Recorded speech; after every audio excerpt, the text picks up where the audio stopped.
ठीक है। अभी पहले तो मुझे अभी मैं यहाँ पे अभी पढ़ाने वाला हूँ गाइस एक्स रेज। ठीक है, एक्स रेज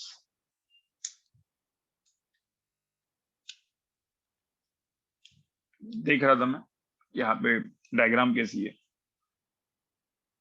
फर्स्ट टाइम बहुत टाइम के बाद मैं एक्सरेज का थ्योरी यहाँ पे एचसी वर्मा में देखा। ठीक है, चलो तो रिकॉर्डिंग स्टार्ट हो चुका है गाइस। एक्सरेज कर लेते हैं। एक्सरेज में सबसे इंपॉर्टेंट चीज होती है गाइस कि अपन ने अभी अलग अलग टाइप के रेज देखे, राइट? कौन से रेज देखे? अब तक मैंने आपको अलग अलग टाइप के रेज बताए। ठीक है, जिसमें आपको पता है, हाँ, लाइट रेज में नहीं, लाइट में ही जो सबसे जो ज्यादा वेवलेंथ वाले होते हैं वो होते हैं आईआर, राइट, इंफ्रारेड। उसके बाद आता है विजिबल रीजन, फिर आता है यूवी लाइट। ठीक है, जो ज्यादा एनर्जेटिक होते हैं। ठीक है, और यूवी के बाद क्या आता है गाइस? यूवी के बाद आता है गाइस एक्सरेज, और एक्सरेज के बाद आता है गैमा रेज। गैमा रेज भी बहुत अच्छे खासे होते हैं। ठीक है, तो एक्सरेज जो है ना, ठीक है, अब एक्सरेज में दो टाइप के एक्सरेज होते हैं। पहले थोड़ा थ्योरी पढ़ लेते, थोड़ा थ्योरी जो होगा वो पढ़ लेते। ठीक है, तो एक होता है भाई सॉफ्ट एक्सरेज और हार्ड एक्सरेज, ऐसे दो टाइप के एक्सरेज होते हैं। ठीक है, और एक्सरेज का जनरली जो वेवलेंथ होता है ना गाइस, मतलब जैसे कोई एक्सरेज का वेवलेंथ होता है लेस देन 100 एंगस्ट्रॉम। ठीक है, तो अब हार्ड एक्सरेज जो है वो होते जनरली अराउंड, आप ऐसा बोल सकते हो, लेस देन 100 एंगस्ट्रॉम। ठीक है, और ग्रेटर देन सपोज अपन ने लिया 1 एंगस्ट्रॉम। ठीक है, और लेस देन 1 एंगस्ट्रॉम वाले जो होते हैं वो सारे के सारे सॉफ्ट एक्सरेज होते हैं, इन बिटवीन। ठीक है, तो ये चीज ध्यान में रखना, राइट? अब इसको अभी आप नैनोमीटर में भी कन्वर्ट कर सकते हो। ठीक है, तो ये एक्सरेज होते हैं। अब ये एक्सरेज जो होते हैं ना, देखो अपने को एकदम सिंपल सी बात है, एक्सरेज भी लाइट का ही पार्ट। तो अपन जो एक्सरेज अभी पढ़ने वाले हैं ना, उसका मतलब ही फोटॉन्स ही, मतलब मैं बोलूंगा ना एक्सरेज जा रहे हैं मतलब फोटॉन जा रहे हैं। फोटॉन जैसे कि यहाँ पे इसकी वेवलेंथ है, right? So lambda is in between this, यहाँ पे lambda is less than this. और किसी को एनर्जी चाहिए तो भाई एनर्जी का फॉर्मूला तो सेम ही है, इज इक्वल टू क्या, एच सी अपॉन लैम्बडा। और जो भी अपन ने इसका एक अप्रोक्सीमेशन देखा था 12400 बाय लैम्बडा वाला, वो एक्सप्रेशन तो वैलिड है ही, right? So energy of X rays निकालने के लिए यही फॉर्मूला होता है, एच सी अपॉन लैम्बडा। ठीक है, अब मेन क्या होता है गाइस, एक्सरेज तो मैंने बोल दिया कि इतनी वेवलेंथ मतलब हाई एनर्जी। ये जो लाइट है वो हाई एनर्जी वाली है, राइट? हाँ, हार्ड नहीं नहीं नहीं, अभी यहाँ पे देखो ना, who is more energetic, soft या हार्ड? ओके सॉरी, मैंने उल्टा बोल दिया, सॉरी गाइस, वेरी सॉरी। ये जो है वो हार्ड एक्सरेज, ये होते हैं सॉफ्ट एक्सरेज। मतलब वो एक्चुअली लिखने में मैंने थोड़ा सा गलती कर दिया। ठीक है, तो सॉफ्ट एक्सरेज जो होते हैं, hard x rays are more powerful, more energy, more energetic. Soft x rays soft नाम के हिसाब से ही है, राइट? तो ये चीज दिमाग में रखना। अब एक्सरेज बनते कैसे हैं? ठीक है, तो गाइस एक्सरेज बनते हैं, एक ट्यूब होती है उसको हम लोग बोलते हैं कुलिज ट्यूब। ठीक है, अब मैं कुलिज ट्यूब का यहाँ पे डायग्राम बना रहा हूँ। ठीक है, अब ये डायग्राम इतना अपन तो इतना इंपॉर्टेंस देते नहीं है डायग्राम को। ठीक है, बट यहाँ पे ध्यान में रखना ये डायग्राम है, ये ऐसे होती है कुलिज ट्यूब। ठीक है,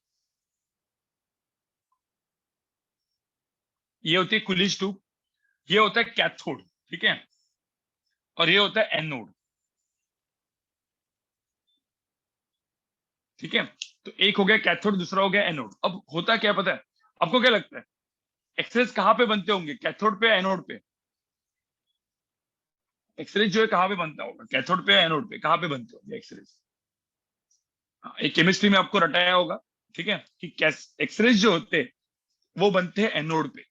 ठीक है, यहाँ पे एक्सरे फॉर्म होते हैं, एक्सरेज जो होते हैं यहाँ पे फॉर्म होते हैं। तो अब होता क्या, एक ध्यान में रखना, यहां से बाय हीटिंग और सम मैकेनिज्म, भाई सम मैकेनिज्म, जैसे मैंने यहाँ पे हीटिंग बोल दिया। ठीक है, अभी हीटिंग हो सकती है, कुछ भी हो सकता है हीटिंग। आपको क्या करना है, हीटिंग करो, या कोई एक और मतलब क्वेश्चन तो अलग अलग बन सकते हैं। कोई बोलेगा ये सर कैथोड से, इन शॉर्ट आपको ये जो कैथोड होता है ना, वहां से इलेक्ट्रॉन को इजेक्ट करवाना है। अब मुझे तो इलेक्ट्रॉन को इजेक्ट कैसे करा सकते हैं, हीटिंग देके, या कोई और एक लाइट इसके ऊपर गिरा के। एक अपन ने लाइट दे दी थी ना, फोटो इलेक्ट्रिक इफेक्ट तो अपन ने देखा था। ठीक है, तो फोटो इलेक्ट्रिक इफेक्ट करवा के कहीं से भी इलेक्ट्रॉन को हम बाहर निकाल सकते ठीक है, तो क्वेश्चन अलग अलग टाइप के बन सकते हैं। या फिर हीटिंग से भी, अभी तो मैंने हीटिंग दे दिया है क्योंकि अपने को फाइनली तो एक सिंपल सी बात है, अपने को बनाने हैं एक्सरेज। ठीक है, मतलब अपने को यहाँ से लाइट निकालनी है और मैं इसके ऊपर लाइट गिरा के फोटो इलेक्ट्रिफाइड करवाऊं तो लाइट से लाइट प्रोड्यूस हो रही है, तो मतलब नहीं बनता। तो इसीलिए अपन क्या करते हैं, अभी हीटिंग बोल देते हैं। ठीक है, हीटिंग से हीटिंग से यहाँ पे क्या हो जाएगा, इलेक्ट्रॉन्स बाहर निकलेंगे। अब सब लोग सुनो, हीटिंग से जो इलेक्ट्रॉन बाहर निकलेंगे उसकी एनर्जी हो सकती है, राइट। जो होता है, जो इलेक्ट्रॉन बाहर निकलेंगे इसकी कुछ ना कुछ अच्छी खासी एनर्जी हो सकती है, काइनेटिक एनर्जी हो सकती है। ठीक है, अब मैं एक काम करता हूँ, इसकी काइनेटिक एनर्जी 0 मान लेता हूँ। हाँ, जो आपको क्वेश्चन बनेगा जेई में या नीट में, वो अच्छा वाला बन सकता है कि इसकी कुछ काइनेटिक एनर्जी दे देंगे और फिर कुछ और करा देंगे, बट अभी के लिए मैं काइनेटिक एनर्जी 0 मानता हूँ। तो लेट्स से यहाँ से जो इलेक्ट्रॉन्स निकले, देखो यहाँ पे जो इलेक्ट्रॉन निकले, इनकी यहाँ पे काइनेटिक एनर्जी 0 है। सपोज ऐसा मान लिया मैंने, काइनेटिक एनर्जी 0 है, ज्यादा भी हो सकती है बट मैं भी 0 मान लेता हूँ। ठीक है, एक्सपेरिमेंट को समझाने के लिए। तो अब मुझे एक बात बताओ, अब क्या करूंगा, देखो मैं एक्सरेज कैसे फॉर्म होते हैं, ये एक्सरेज फॉर्मेशन की बात कर रहे हैं हम लोग, जो यहाँ पे बोल रहे हैं ना कि ये जो एक्सरेज बने ना, हार्ड एंड सॉफ्ट एक्सरेज, वो कैसे बने उसकी बात कर रहे हैं। ठीक है, तो यहाँ से जो इलेक्ट्रॉन निकलेंगे, अब ये इलेक्ट्रॉन जो है ना गाइस, इस एनोड के ऊपर जो होता है, इसका यहाँ पे कोलिजन, मतलब यहाँ पे इसके ऊपर, जो इस एनोड के ऊपर जाता है। ठीक है, और यहाँ पे एक ऐसी पूरी की पूरी लूप बनी। ठीक है, अब मैं क्या करूंगा, अब मुझे एक बात बताओ, इस इलेक्ट्रॉन को मुझे एक्सेलरेट करवाना है, तो कहाँ पे प्लस एंड कहाँ पे माइनस चाहिए। इलेक्ट्रॉन को एक्सेलरेट करवाना है तो मुझे कहाँ पे प्लस एंड कहाँ पे माइनस चाहिए, मुझे बताओ। बैटरी में कैसे कनेक्ट करूंगा, ठीक है, कैथोड पे माइनस, इधर प्लस, राइट। ऐसे मैंने सपोज बैटरी लगा दी तो क्या हो जाएगा, इलेक्ट्रॉन भागेगा। इलेक्ट्रॉन भागेगा मतलब पोटेंशियल वी बना दिया मैंने। अब मैंने ये चीज सिखा दिया था, आपको याद है, पहले अपने लेक्चर में मैंने बता दिया था। तो काइनेटिक एनर्जी यहाँ पे 0 है, तो यहाँ पे जो इलेक्ट्रॉन यहाँ पे आ रहा है, इसकी काइनेटिक एनर्जी कितनी बन जाएगी यहाँ पे। If the kinetic energy initially 0, तो काइनेटिक एनर्जी फाइनल कितनी होगी, ई इंटू क्या, ई इंटू क्या, V, e into V, q V, right. Q into V आपको सबको पता ही है ना भाई। तो क्यू इंटू वी, तो क्यू चार्ज ई है ना, इलेक्ट्रॉन का चार्ज है, तो ई इंटू वी की काइनेटिक एनर्जी होगी, ये काइनेटिक एनर्जी फाइनल होगी। हाँ, अब मुझे तो इनिशियल काइनेटिक एनर्जी 0 नहीं है, तो क्या होगा। मैं एक एग्जांपल लेता हूँ, suppose initial kinetic energy 3 electron volt already है, तो 3 इलेक्ट्रॉन वोल्ट प्लस ईवी हो जाएगा, और क्या, तो एडिशन हो जाएगा ना भाई, मतलब जितना भी काइनेटिक एनर्जी उस पे प्लस ईवी हो जाएगा। और ठीक है, तो इतना चीज ध्यान में रखना, अभी तो ये एक्सपेरिमेंट है इसलिए मैं आपको ये बता रहा हूँ। ठीक है, अब ये जो electron, guys guys guys guys, ये जो इलेक्ट्रॉन आए, अब ध्यान में रखना, ये जो इलेक्ट्रॉन एनोड के ऊपर कुछ चमत्कार करते हैं। ठीक है, वो चमत्कार क्या है वो बताऊंगा अगले, मतलब स्लाइड तो यहाँ पे नहीं है, तो मैं पहले यहाँ पे डायरेक्टली कुछ एक ग्राफ बनाने वाला हूँ। ठीक है, ये इलेक्ट्रॉन इसके ऊपर, एनोड के ऊपर जाने के वजह से, ठीक है, यहां से एक्सरेज फॉर्म होती है। ठीक है, और यहां से क्या निकलती है, एक्सरेज निकलती है। एक्सरेज निकलती है मतलब फोटॉन्स निकलते हैं, लाइट निकलती है, और उसकी वेवलेंथ कितनी होती है, जो मैंने यहाँ पे लिखी उतनी होती है। ठीक है, वो लेस देन 1 एंगस्ट्रॉम है तो भाई वो हार्ड एक्सरेज बन गई। वो less than 100 angstrom to 1 angstrom या 10 एंगस्ट्रॉम के बीच में है तो सॉफ्ट एक्सरेज बनेगी, खत्म बात। समझ में आ रहा है। तो मॉडर्न फिजिक्स जो अभी एग्जाम आपकी होगी, यहां तक आएगा, एक्सरेज तक आएगा, एक्सरेज तक पूरा का पूरा आपको आएगा। ठीक है, उसके बाद सिर्फ न्यूक्लियस बचेगा अपना। आज के लेक्चर के बाद सिर्फ एक न्यूक्लियस टॉपिक बचेगा, जो 2 लेक्चर का होगा, एक लेक्चर में तो खत्म हो जाएगा, फिर क्वेश्चन सॉल्विंग करा देंगे। ठीक है, चलो, तो मुझे बताओ, ये सबको समझ में आया एक्सेस कैसे फॉर्म हो गए। अब एक्सेस कैसे फॉर्म हो गए, उसकी इंटेंसिटी को मैं ड्रॉ करता हूं, तो इस तरीके से कुछ इंटेंसिटी दिखती है। सब लोग यहाँ पे देखो, कुछ इस तरीके से इंटेंसिटी दिखती है। इसको हम लोग स्पेक्ट्रल इंटेंसिटी बोलते हैं गाइस, इसको हम लोग बोलते हैं स्पेक्ट्रल इंटेंसिटी। ठीक है, वर्सेस वेवलेंथ। ठीक है, तो कुछ इस तरीके से दिखता है, कुछ इस तरीके से चीजें दिखती है गाइस। ये ऐसा वाला सेम ग्राफ आपने कहाँ पे देखा था, ऐसा वाला सेम ग्राफ कहाँ पे देखा था, आपको याद होगा, कुछ याद है। हीट एंड थर्मोडायनामिक्स में, तो हीट एंड थर्मोडायनामिक्स में देखा था ऐसा वाला ग्राफ, वेन्स डिस्प्लेसमेंट, याद है Wien's displacement, lambda into t is equal to constant, Wien's constant. ठीक है, इसी टाइप का ऐसा ग्राफ बनता है। ठीक है, यहाँ पे कुछ ना कुछ, अब ध्यान ध्यान में रखना है, ये जो मैंने ग्राफ बनाया ना, मैं इसको एक्सप्लेन करूंगा, टेंशन मतलब अभी के लिए सिर्फ बना के रखो। इसको गाइज हम लोग बोलते हैं कंटिन्यूस एक्सरेज, कंटिन्यूस एक्सरेज, ठीक है। और इसके अंदर कुछ कुछ ऐसी चीजें दिखती है, ठीक है, कुछ ऐसी चीजें दिखती है, ठीक है। और इसको हम लोग बोलते हैं गाइस कैरेक्टरिस्टिक्स एक्सरेज। अब तुम बोलोगे sir continuous and characteristic x rays क्या है, ये बता दो। मैंने कोई भी एक ग्राफ पे बता दिया है, ठीक है। अब ये क्या है वो बता दो। जैसे मतलब यहाँ पे वोल्ट दिखते जनरली, जैसे 10 किलो वोल्ट होगा, 20 किलो वोल्ट, 30 किलो वोल्ट। ये मतलब एक्चुअली ये वोल्टेज है वो, ये जो मैंने लिखा है ना 10 kilo volt, 20 kilo volt, 30 kilo volt, ये वो वोल्टेज है भी, जिसमें अपन ने इलेक्ट्रॉन को एक्सेलरेट करवाया, ठीक है। अब वो क्या है वो बाद में बताऊंगा मैं, मतलब इसके बाद। तो पहले इतना लिख दो आप लोग, लिख के हो गया होगा, लिखो जरा फटाफट।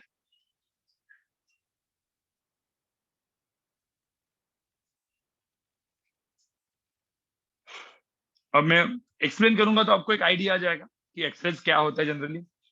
पहले थ्योरेटिकली लिखो, फिर अभी लॉजिकली समझाऊंगा मैं, अभी आगे का लॉजिक होगा, ठीक है। अपने को मजा लिखने में नहीं आती, अपने को मजा लॉजिक में आती है, ठीक है, कभी भी मजा लॉजिक में आनी चाहिए।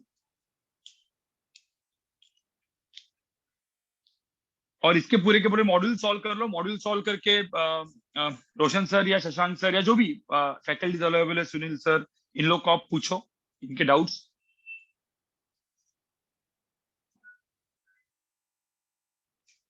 जितने भी ऑफलाइन अपने फैकल्टीज हैं ना आपके, जो आपके पास है, उनको प्रॉपर तरीके से पकड़ के रखो, ठीक है।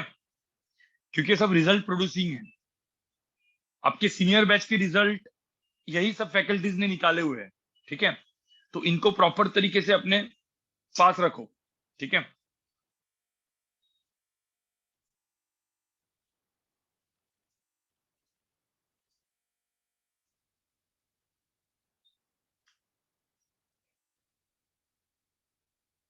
अरे मोटिवेशन तो मिलेगा यार, मैं तुमको एक क्या बोला तुमको, एकदम सिंपल सी बात है यार। अभी थोड़ा सा देखो, अभी तो क्वेश्चन खत्म होने को आया है, इस टाइम पे सबकी हालत खराब होती है, टेंशन मत लो। सितंबर के बाद, सितंबर जैसे ही खत्म हो जाएगा, या सितंबर मिड के बाद, फुल फ्लेज में फिजिक्स एंड मैथ्स, देखो फिजिक्स एंड मैथ्स तो सितंबर मिड तक खत्म हो जाएगा। फिजिक्स एंड मैथ्स खत्म होने के बाद गाइस फुल फ्लेज्ड, एकदम फुल फ्लेज्ड में रिवीजन पे लग जाओ, ठीक है। फुल फ्लेज में रिवीजन पे लग जाओ, आराम से हो जाएगा, मैं आपको बता रहा हूँ, ठीक है।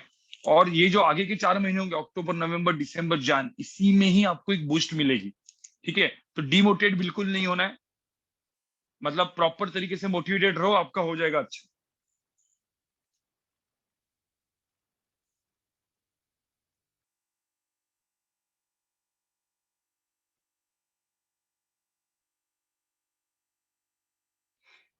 चलो रब कर दूं, मैं रब कर दूं, भाई रब कर दूं।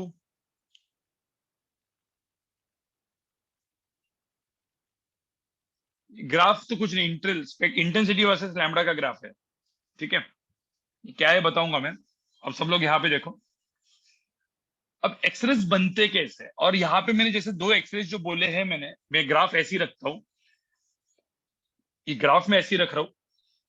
अब तुम बोलोगे सर ये है क्या, जरा सा थोड़ा सा वो बताओ, ठीक है।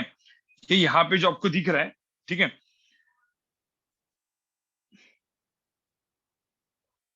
ये ग्राफ क्या है वो बताओ, ठीक है। और ये अपने दो वर्ड दिए थे, कंटिन्यूस एक्सरेस दिया था और एक कैरेक्टरिस्टिक एक्सरेस दिया था, ठीक है।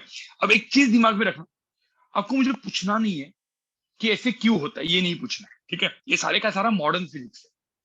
तो अब मैं एक चीज आपको बोलूंगा, आपको पता है चार्ज, कोई भी चार्ज, एक रूल होता है मैक्सवेल थ्योरी में, ठीक है। और इलेक्ट्रोमैग्नेटिक रेडिएशन का एक रूल होता है गाइस, कि कोई भी चार्ज, ठीक है, एक्सेलरेट होता है तो अपने अंदर, और उसका हाई एक्सेलरेशन हो, सपोज हाई एक्सेलरेशन, तो अपने अंदर से वो इलेक्ट्रोमैग्नेटिक रेडिएशन एमिट करता है। क्या बोला मैंने?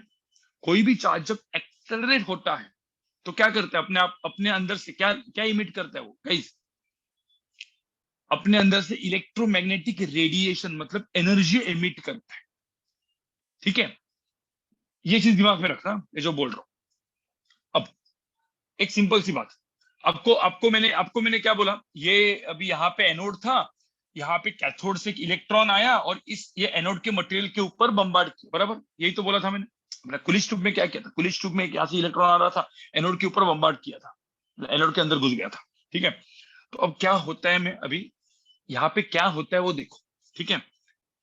अब ये जो एनोड है उसका मटेरियल है, उसका मैं एटम को यहाँ पे ड्रॉ कर, ये मेरा एटम है, देखो ये न्यूक्लियस है, तो न्यूक्लियस के अंदर कुछ कोई भी होगा, न्यूक्लियस अभी अपने को पता नहीं, कोई भी मटेरियल होगा तो उसके हिसाब से वो जेड वेरी करेगा। तो मुझे तो न्यूक्लियस के ऊपर क्या क्या होता है, न्यूक्लियस के ऊपर यहाँ पे कौन सा शेल होता है, इसको कौन सा शेल बोलते हैं गाइस, के शेल।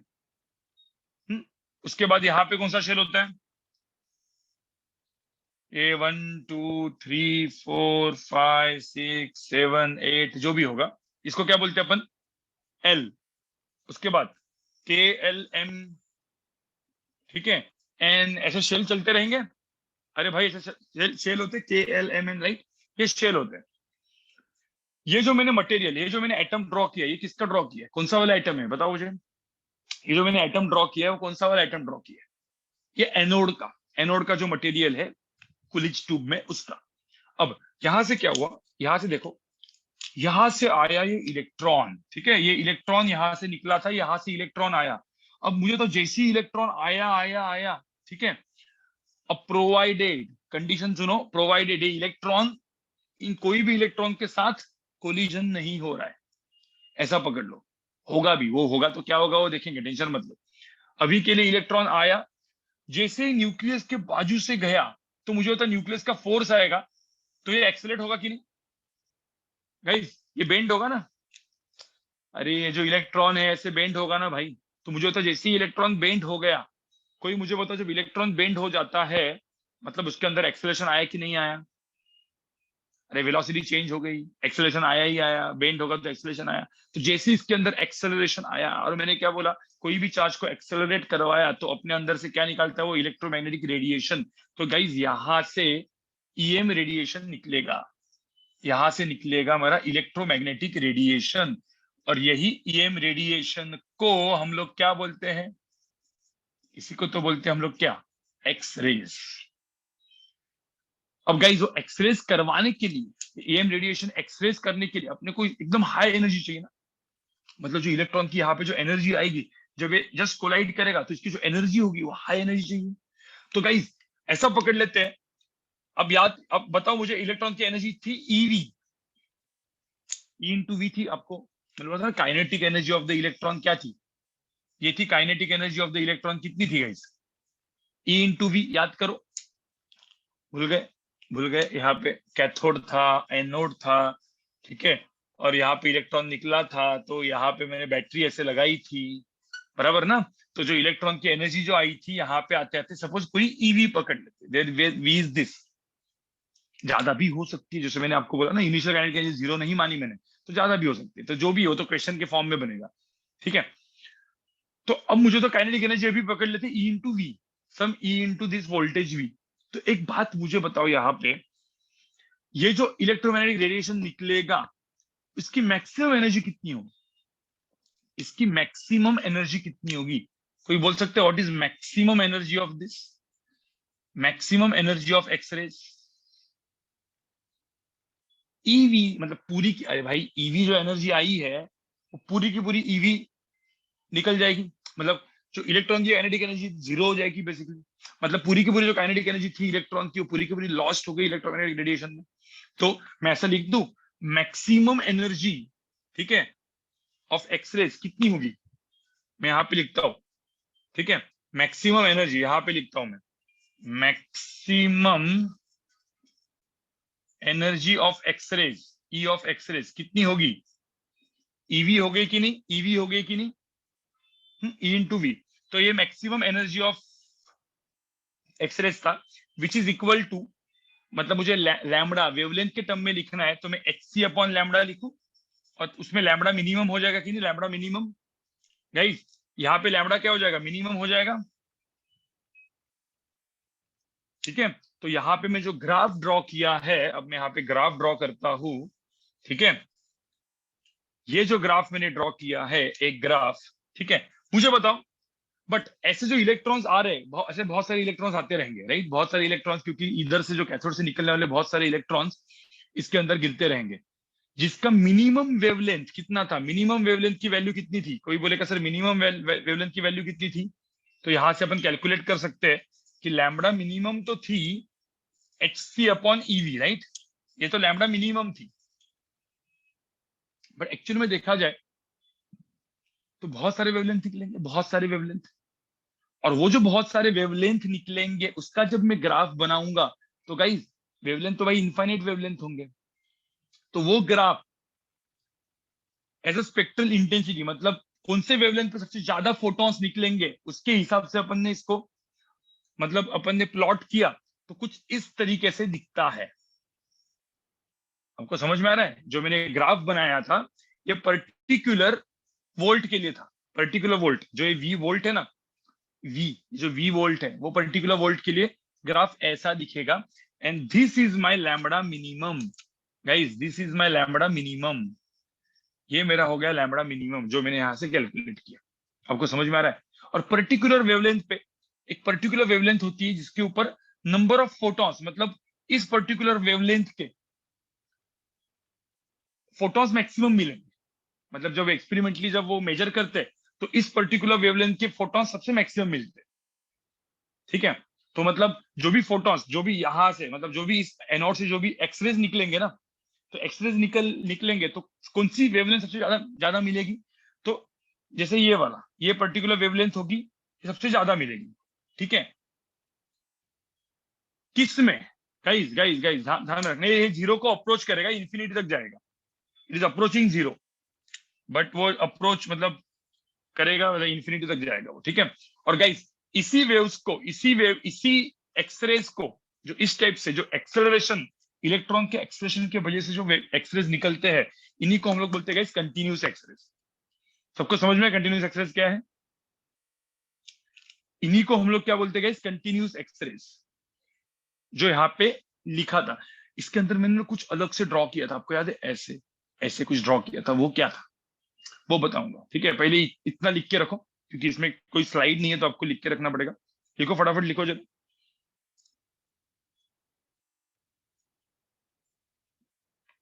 और एचसी वर्मा तैयार रखना, एचसी वर्मा मेरे भी हाथ में है, ठीक है। कुछ क्वेश्चन एचसी वर्मा से एक दो क्वेश्चन कर लेंगे हम।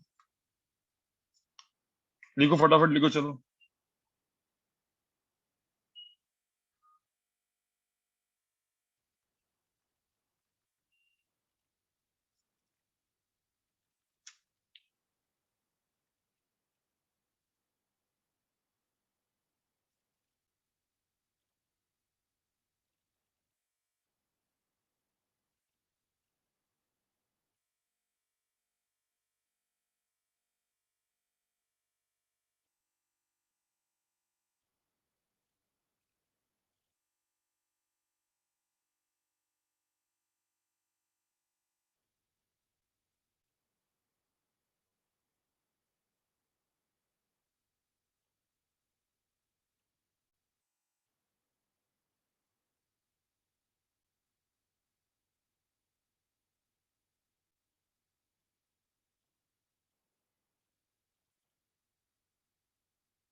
लिख के हो गया गाइस आपका?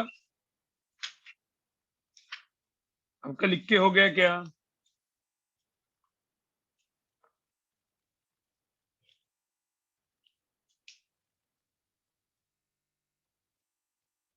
इसका एक्चुअली थ्योरी पढ़ सकते हो आप, मतलब एक्सरे की थ्योरी आप इवन एचसी वर्मा से, मतलब एचसी वर्मा से भी एक बार जस्ट रीड कर लो मॉडर्न फिजिक्स, एचसी वर्मा या एनसीईआरटी, दोनों में से। कुछ कुछ चीजें क्या है ना, एचसी वर्मा में ज्यादा होती है, लेजर वेजर सब अपने को होता नहीं, वो सब दे देते हैं यहाँ पे, ठीक है। तो इसलिए जनरली तो एनसीईआरटी ही रिफर करना सही है, एचसी और मैसेज क्वेश्चन करना सही होता है। चलो ये सबका लिख के हो गया, ये सबको समझ में आ गया क्या होता है। एकदम सिंपल, कुछ नहीं भाई, ऐसे इलेक्ट्रॉन को भेजो, इलेक्ट्रॉन ऐसे एक्सेलरेट करेगा, जैसी इसमें ईएम रेडिएशन निकलेगा, एक्सरेज निकलेगा, पूरा का पूरा एनर्जी जो इलेक्ट्रॉन लेके आ रहा है वो पूरी की पूरी एनर्जी, सपोज काइनेटिक, पूरी की पूरी kinetic energy of electron suppose convert हो गई, तो सबसे कम वेवलेंथ मिलती, that is this lambda minimum, this is this lambda minimum, उसके सबसे कम वेवलेंथ। और बहुत सारे अलग अलग वेवलेंथ मिलेंगे, क्योंकि जो काइनेटिक एनर्जी लॉस जो होगा वो डिपेंड करेगा, कुछ इलेक्ट्रॉन सीधा चला जाएगा बिना कुछ लॉस करे हुए, तो उसका तो वेवलेंथ इंफिनिटी हो जाएगा, क्योंकि कुछ एनर्जी इमिट नहीं करेगा। एनर्जी टेंड्स टू जीरो मतलब lambda tends to infinity, right. तो ये सारी चीजें, राइट, तो इसीलिए ये सब मिलते हैं, इसको हम लोग बोलते हैं कंटिन्यूस एक्सरेज। ठीक है, तो एकदम सिंपल थियोरेटिकली कंटिन्यूस एक्सरेज कैसे बनते हैं, इलेक्ट्रॉन को एक्सेलरेट करवा के, न्यूक्लियस के इफेक्ट के वजह से इलेक्ट्रॉन एक्सेलरेट होता है, राइट। चलो अब आगे इसको रब कर दूं मैं, तो इसको मैं रब कर देता हूं। अब कंटिन्यूस तो हो गया, मैं ये रब नहीं करता, ये रब कर देता हूं, ठीक है। तो लैम्बडा मिनिमम तो मेरे को मिल गया। अब हुआ क्या देखो यहाँ पे, एक मिनट पूरा ही रब करता हूँ, क्योंकि ये थोड़ा रब करने को ना प्रॉब्लम हो जाता है। ठीक है, मैं वापस एक बार अभी ड्रॉ कर रहा हूं। अब ये ड्राइंग ध्यान से सुनना, ध्यान से समझना, ठीक है।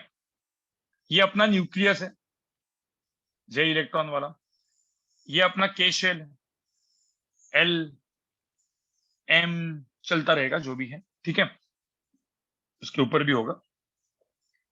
अब ये एक इलेक्ट्रॉन है, दूसरा इलेक्ट्रॉन है, एक दो, अभी ये पूरा का पूरा ड्रॉ करने की जरूरत नहीं है, ठीक है, मैं ऐसे ऐसे ड्रॉ करता हूँ, ऐसा डॉट डॉट डॉट बहुत सारे होंगे। अब गाइस गाइस अब क्या होगा, सपोज इलेक्ट्रॉन आया, देखो यहाँ पे इलेक्ट्रॉन आ रहा है, सुपर एनर्जेटिक इलेक्ट्रॉन, कहाँ वाला, कौन सा वाला इलेक्ट्रॉन, ये वाला इलेक्ट्रॉन, देखो ये वाला इलेक्ट्रॉन एक से आ रहा है, ठीक है। और इस मटेरियल के ऊपर, एनोड का मटेरियल के ऊपर, अब जब एक कोलाइड करेगा, गाइस गाइस गाइस गाइस सब लोग यहाँ पे देखो, सपोज आ रहा है आ रहा है आ रहा है, और सपोज इस इलेक्ट्रॉन के साथ इसका कोलिजन हो गया, तो क्या होगा, इस इलेक्ट्रॉन के ऊपर कोलिजन हो गया तो क्या होगा। तो गाइस गाइस क्या ये इस इलेक्ट्रॉन को यहां से निकाल सकता है, मुझे तो इस इलेक्ट्रॉन को यहां से निकालेंगे, इसी को हम लोग क्या बोलते हैं, इसी को हम लोग क्या बोलते हैं गाइस, आयनाइजेशन। इसी को क्या बोलते हैं हम, आयनाइजेशन, इसको निकालना पड़ेगा।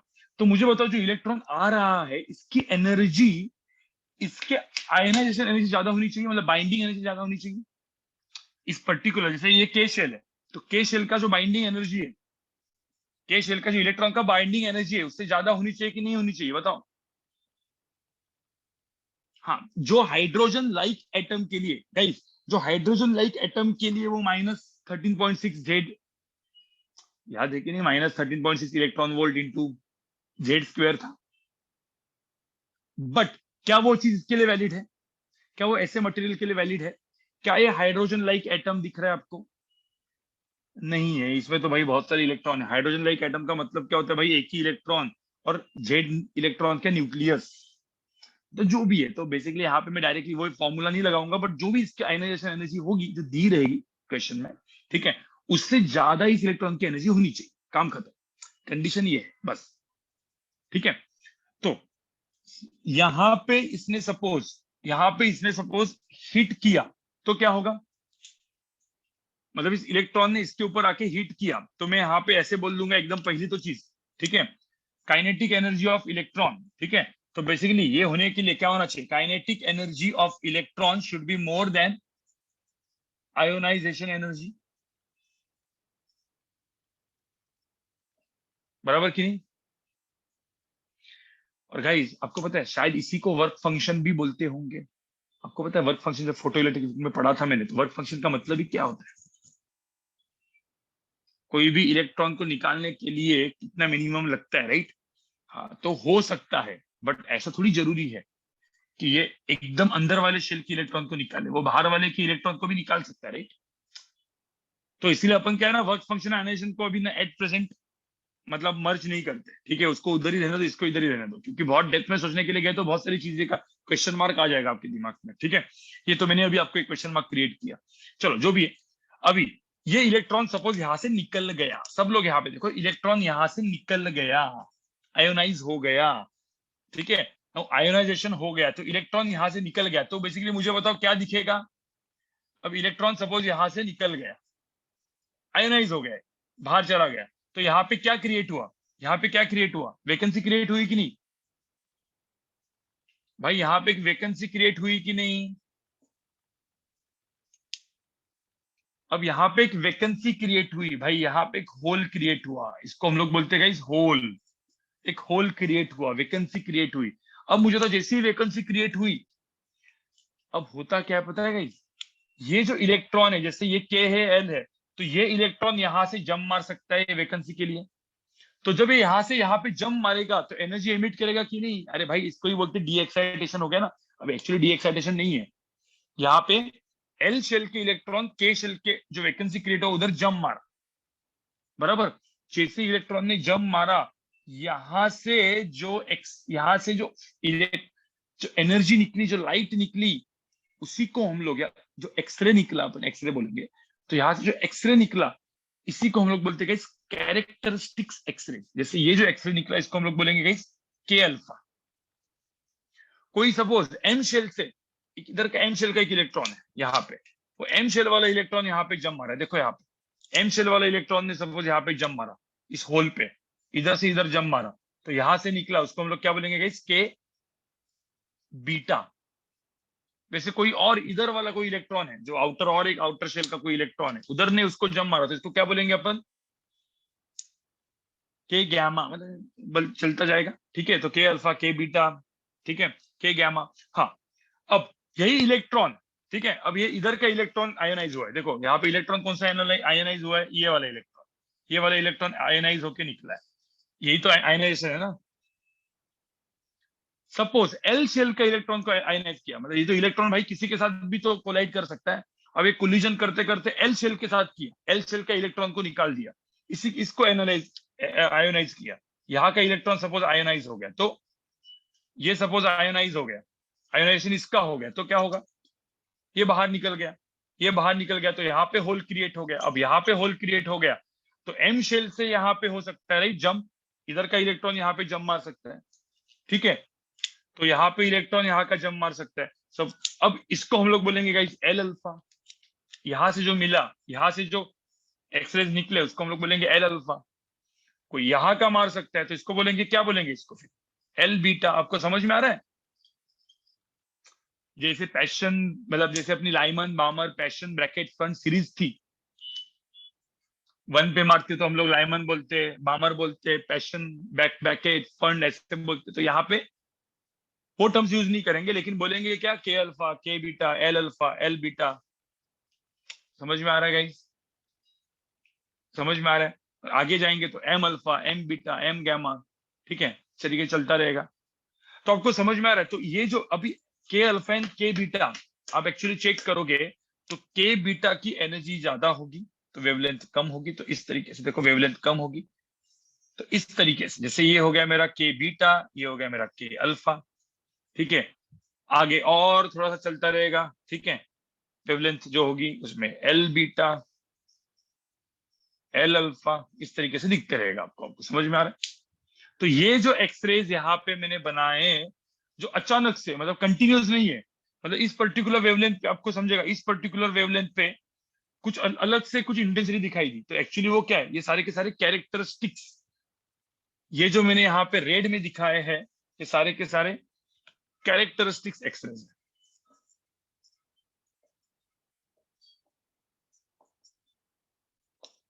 ठीक है, सबको समझ में आ रहा है।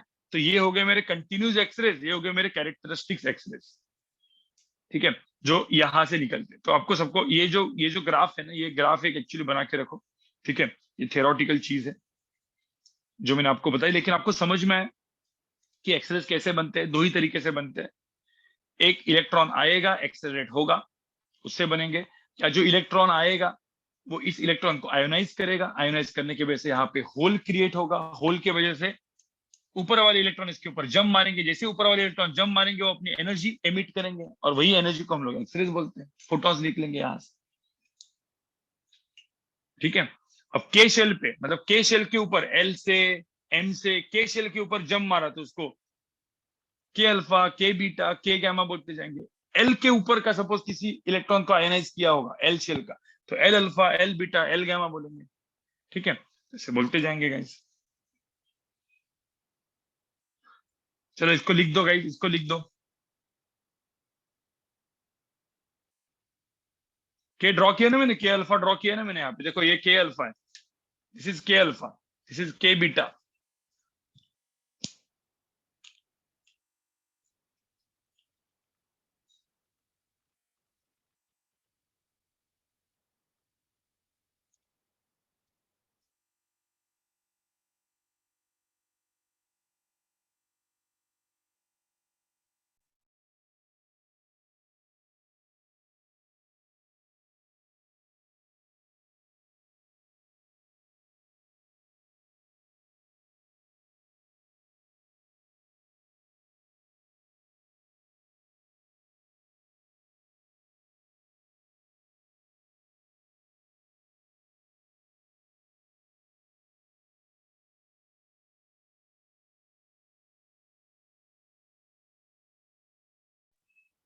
चलो हो गया गाइस, आगे बढ़े।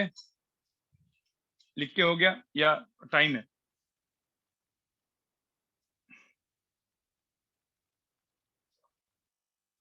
डन।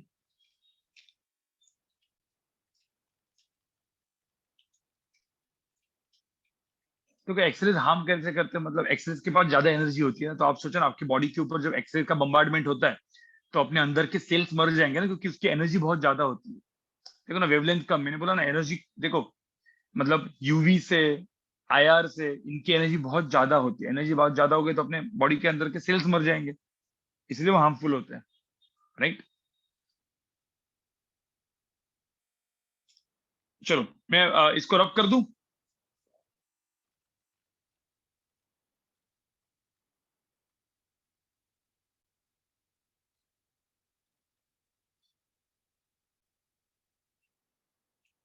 अब भाई डॉक्टर एक्सरे निकालते क्योंकि बॉडी के अंदर पेनिट्रेट करके जाने वाला एक्सरे ही होता है, क्योंकि नॉर्मल आईआर तो बेचारा बॉडी के अंदर जाके एकदम डेप्थ में नहीं जा सकता।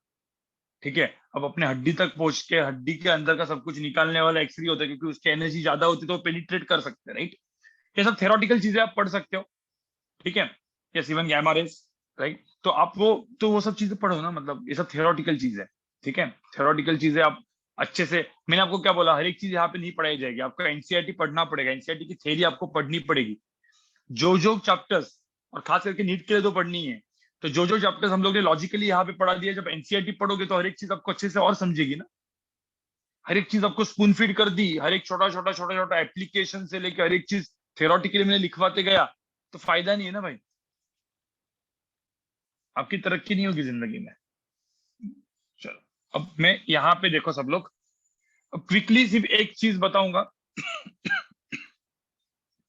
ठीक है, अब एक चीज में जो बताने वाला हूँ ध्यान से देखना। अपन अभी कैरेक्टरिस्टिक्स एक्सरेज के बारे में बात करेंगे। ठीक है, मैं यहाँ पे वही न्यूक्लियस जो मैंने ड्रॉ किया था वही न्यूक्लियस यहाँ पे ड्रॉ करता हूँ। ये मेरा न्यूक्लियस है जिसमें जेड इलेक्ट्रॉन थे, मतलब एटॉमिक नंबर जेड है इसका। ये पहला शेल था, मैं दो ही शेल ड्रॉ करता हूँ अभी के लिए। ठीक है, तीसरा भी कर सकते हैं बट अभी दो ही, क्योंकि वो जगह ले लेता है। ठीक है, तो अब ऐसा पकड़ लो, ये दो इलेक्ट्रॉन्स है। मुझे एक बात बताओ, सपोज सपोज सपोज अब ये के शेल है, एल शेल है, एम शेल है, सब लोग यहाँ पे देखो, ये इलेक्ट्रॉन यहां से आया। ठीक है, और ये इलेक्ट्रॉन आया यहां से, इसने इसके साथ कोलिजन किया और ये होल तैयार हो गया। ठीक है, यहाँ पे हो गया hole create, right. Hole create हो गया मतलब क्या है, वैकेंसी क्रिएट हो गई। अब मुझे बताओ जब वैकेंसी क्रिएट हो गई, ठीक है, तो मुझे बताओ अब अब सपोज एल शेल से, अब सपोज एल शेल से यहां से इधर जम हुई तो क्या होगा? यहां से इधर जम हुई और इसकी मुझे वेवलेंथ निकालनी है, क्या आप वो वेवलेंथ निकाल सकते हो? क्या ये वेवलेंथ निकाल सकते हो आप लोग? ये जो यहां से जम मारा, ठीक है, कोई जो इधर का जो इलेक्ट्रॉन था इसने यहाँ पे ऐसे जम मारा, तो इधर से कुछ वेवलेंथ निकली होगी ना। क्या वो आप वेवलेंथ निकाल सकते हो? कौन से फॉर्मूला से निकलेंगे, कौन से फॉर्मूला से वो वेवलेंथ निकलेगी? ये वेवलेंथ कौन से फॉर्मूला से निकलेगी?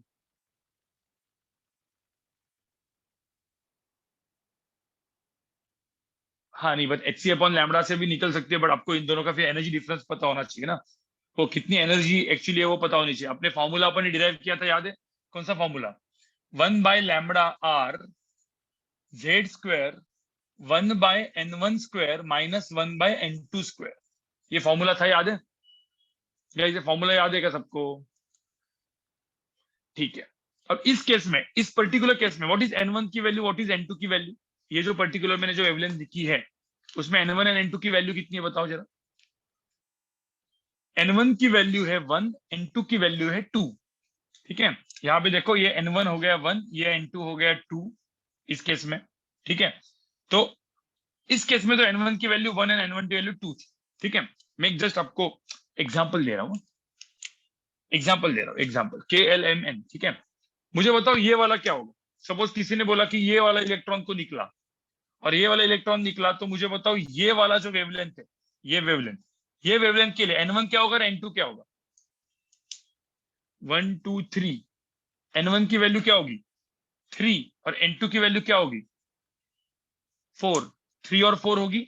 और इसको इसको हम लोग कौन सा एक्सरे बोलेंगे? इसको हम लोग कौन सा एक्सरे बोलेंगे? इसको हम लोग कौन सा एक्सरे बोलेंगे? M alpha. एम अल्फा बोलेंगे ना भाई, एम अल्फा। ठीक है, इसमें इसमें जो है, इसमें मैंने क्या बोला, इसमें n1 की वैल्यू 1, n2 की वैल्यू क्या हो गई? 2 हो गई। ठीक है, तो इसको हम लोग कौन सा एक्सरे बोलेंगे? इसको हम लोग कौन सा एक्सरे बोलेंगे भाई, जो इधर से निकला वो? के अल्फा, राइट? तो तुमको मुझे बताओ, के अल्फा के बीटा निकालने के लिए इस फॉर्मूला में n1 n2 की वैल्यू बदलनी पड़ेगी। ठीक है, बट ये जो फॉर्मूला मैंने डिराइव किया था, ये फॉर्मूला किसके लिए था? कौन से एटम के लिए था? Hydrogen, hydrogenic atom, hydrogen like atom, जहां पे इतने सारे इलेक्ट्रॉन्स नहीं होते थे। ठीक है, अब हाइड्रोजन लाइक एटम था बस इसी फॉर्मूला में, इसीलिए ये फॉर्मूला यहाँ पे वैलिड नहीं है। तो कौन सा फॉर्मूला वैलिड है? तो यहाँ पे क्या प्रॉब्लम क्या होता है, यहाँ पे सिर्फ एक ही फैक्टर आएगा। इसको मैं यहाँ पे लिखता हूँ, एक फैक्टर आने वाला है। ठीक है, इतना ध्यान में रखना, ये वाला जो चीज है ना, ये वाला, जब इलेक्ट्रॉन यहां से, जब ये वाला, अब मैं सिर्फ के लिए बोल रहा हूँ, अभी मैं सिर्फ के शेल के लिए बोल रहा हूँ, के शेल के लिए जब यहाँ पे होल क्रिएट होगा, तो मुझे बताओ यहाँ पे न्यूक्लियस का तो पॉजिटिव चार्ज Ze है, लेकिन इसके साथ एक इलेक्ट्रॉन भी तो है।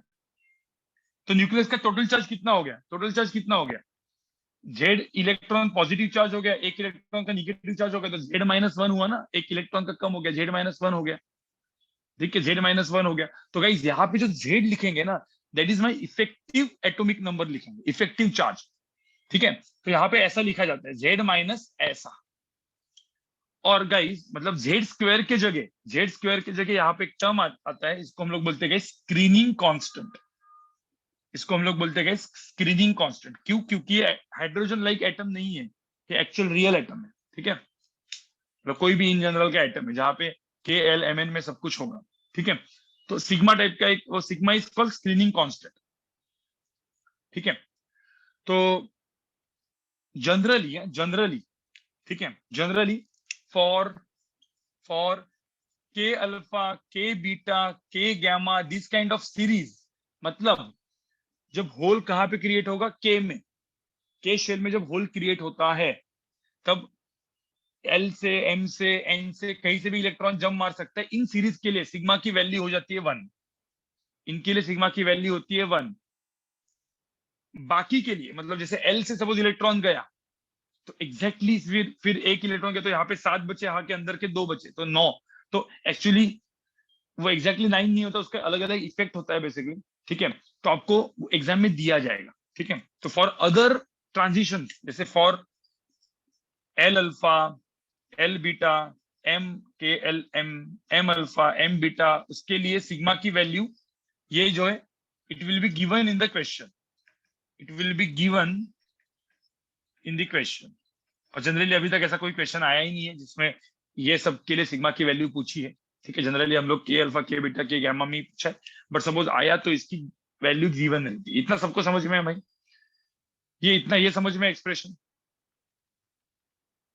ठीक है, अब मुझे एक बात बताओ कि भाई ये जो चीज है, ये जो चीज है यहाँ पे मैं लिखूं, ठीक है, इसको मुझे फ्रीक्वेंसी के टर्म में लिखना है तो मुझे सी से मल्टीप्लाई करना पड़ेगा। तो now suppose if I multiply c by both the side, तो सी लैम्बडा क्या हो जाएगा, R c into Z minus sigma square 1/n1 square minus 1/n2 square, where n1 and n2 depends कि कहाँ से कौन सा के अल्फा है, के बीटा है, के गामा है, कौन सा है, राइट। अब सी बाय लैम्बडा को क्या बोलते हैं गाइस, सी बाय लैम्बडा को क्या बोलते हैं, सी बाय लैम्बडा को क्या बोलते हैं, फ्रीक्वेंसी। फ्रीक्वेंसी मतलब म्यू, ठीक है। और 1/λ को क्या बोलते हैं, 1/λ को वेव नंबर बोलते हैं, याद है क्या। हाँ के, ठीक है, मतलब ये भी याद रहना चाहिए क्योंकि केमिस्ट्री में पढ़ा होगा आपने वेव नंबर, ठीक है। हाँ तो जो भी है, तो यहाँ पे जो फ्रीक्वेंसी है वो फ्रीक्वेंसी क्या आ गई, मैं फ्रीक्वेंसी यहाँ पे लिख रहा हूँ, आपको सबको लिखना है। फ्रीक्वेंसी यहाँ पे आ गई आर इंटू सी। अब देखो एक एक मैं ब्रैकेट में टर्म दे रहा हूँ यहाँ पे, सब लोग देखो, n1 square minus n2 square, ये एक जगह पे लाया और यहाँ पे जेड माइनस सिग्मा का स्क्वायर किया और इसका स्क्वायर रूट कर दिया। देखो यही टर्म मैंने लिखा है वापस, और इसका मैंने कर लिया स्क्वायर रूट। तो मुझे होता कौन सा चीज स्क्वायर रूट में जाएगा, ये स्क्वायर रूट में जाएगा, ये पूरा का पूरा स्क्वायर रूट में जाएगा और ये स्क्वायर हट जाएगा, बराबर, ये स्क्वायर हट जाएगा। ये समझ में आया, मतलब ये जो चीज है ये ऐसी रहेगी, बराबर, जेड माइनस सिग्मा स्क्वायर हट जाएगा यहाँ पे। इतना सबको समझ में आया।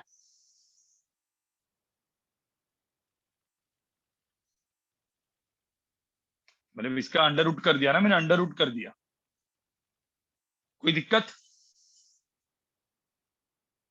अब ये जो है ना गाइस, ये जो टर्म मैंने यहाँ पे बोला है गाइस, ये जो टर्म यहाँ पे है इसी इक्वेशन को, ये जो टर्म है ना, दिस टर्म एक्चुअली देखा जाए it is constant, this is constant for given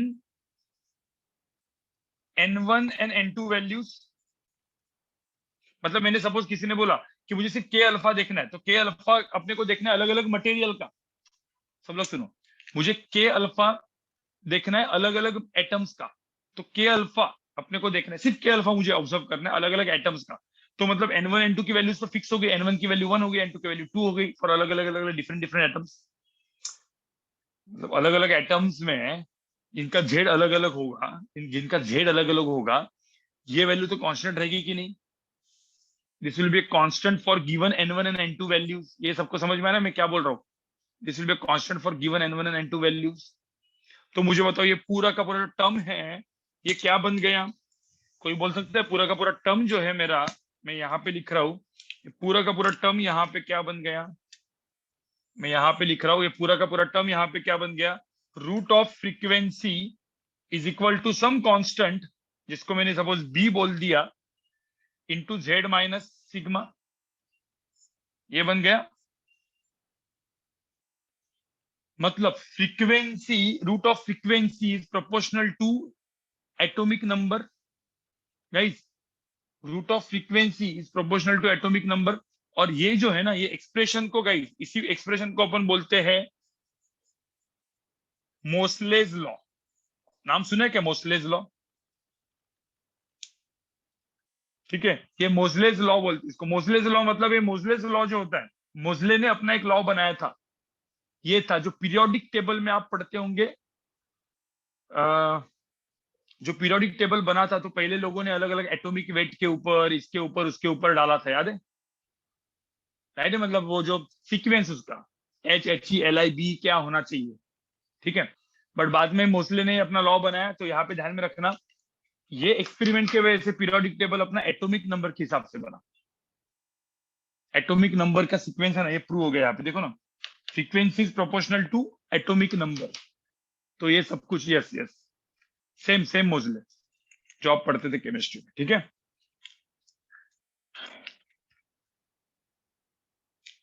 और इसी ने actually concept of atomic number, मतलब, तो बेसिकली एटॉमिक नंबर का कंसेप्ट बनाने में मोसले का बहुत बड़ा कंट्रीब्यूशन है, क्योंकि इस एक्सप्रेशन के वजह से। ध्यान में रखना, ये तो अपन ने यहाँ से डिराइव किया, इस उसने ये डायरेक्टली एक्सप्रेशन लिखा था बाय एक्सपेरिमेंट, एक्सपेरिमेंट से उसने किया था,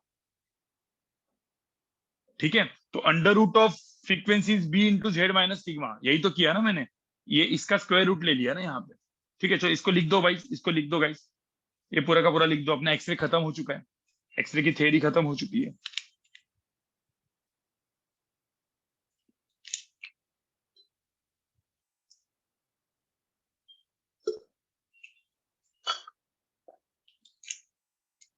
एक्सरे खत्म हो चुका है, अभी थोड़ा सा क्वेश्चन सॉल्व करते हैं। एटॉमिक मतलब इतना ही था, एक्सरे इतना ही था।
गाइस हो गया।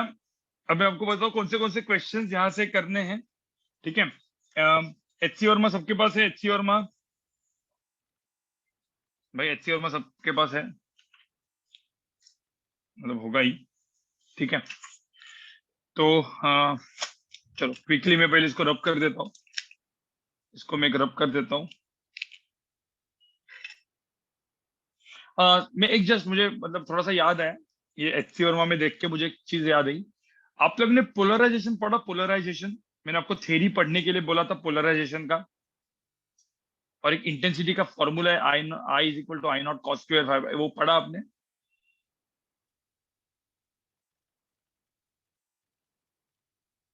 नहीं पढ़ा होगा तो भाई पढ़ लो, भाई पढ़ लो सब लोग। पोलराइजेशन मैंने आपको एक बार बोला था कि एनसीईआरटी से पोलराइजेशन, खास करके पोलराइजेशन, ये जेई में नीट में डायरेक्टली, जेई एडवांस में नहीं आता है सब, क्योंकि सिलेबस में नहीं है। और जेई में नीट में ये सब चीजें छोटी छोटी चीजें होती है, वो एक आध क्वेश्चन बन जाता है एकदम इजी वाला। ठीक है, तो एनसीईआरटी से पढ़ लो पोलराइजेशन। ठीक है, इंपॉर्टेंट है।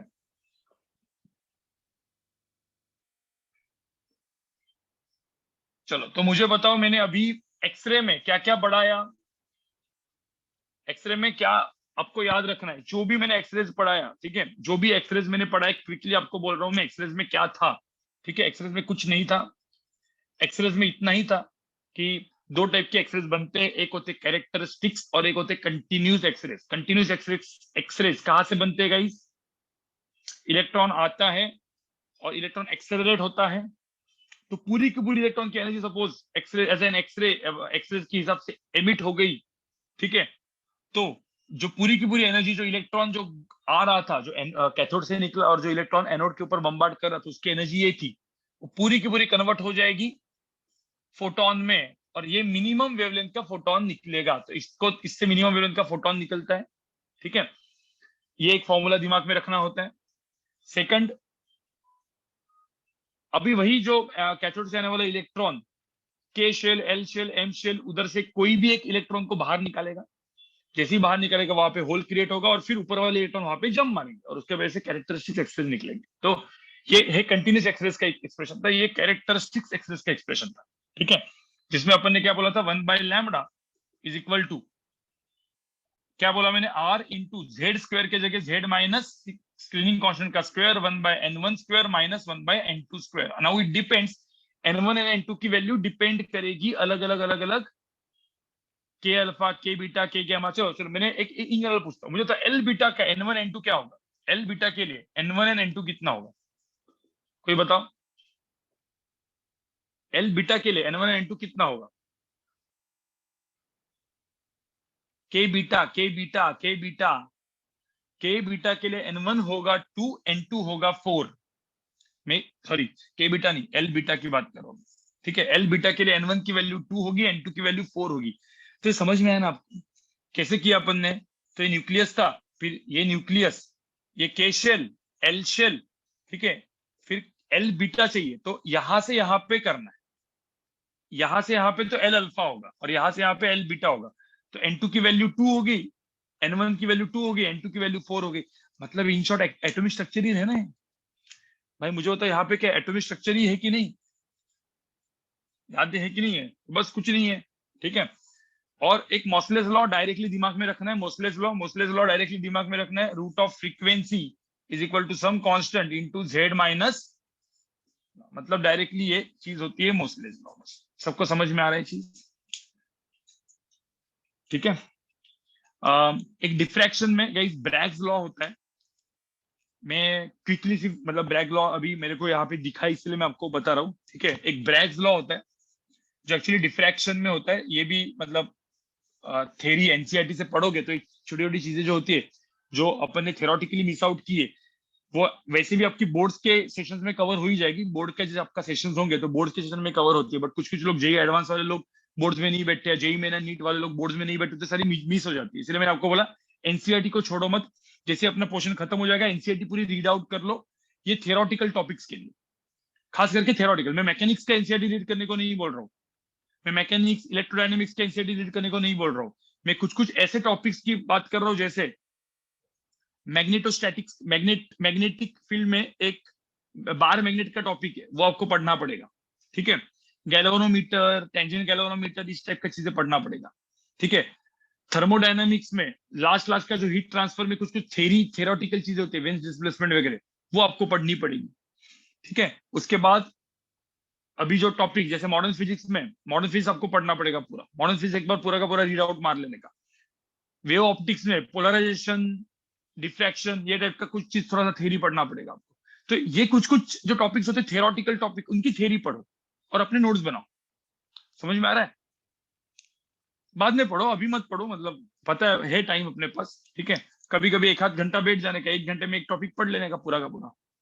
ऐसे 5 या 6 टॉपिक्स पढ़ने तो हार्डली आपको 5 to 6 आवर्स लगने वाले हैं, राइट। आपका एक बार कंसेप्चुअल अंडरस्टैंडिंग सही हो गया तो हार्डली 5 to 6 आवर्स में आपकी पूरी थ्योरी पढ़ के हो जाएगी। उसको 2-3 बार पढ़ना है बस, 2-3 बार पढ़ लोगे, एक बार नोट्स बना दोगे, काम खत्म हो गया तुम्हारा।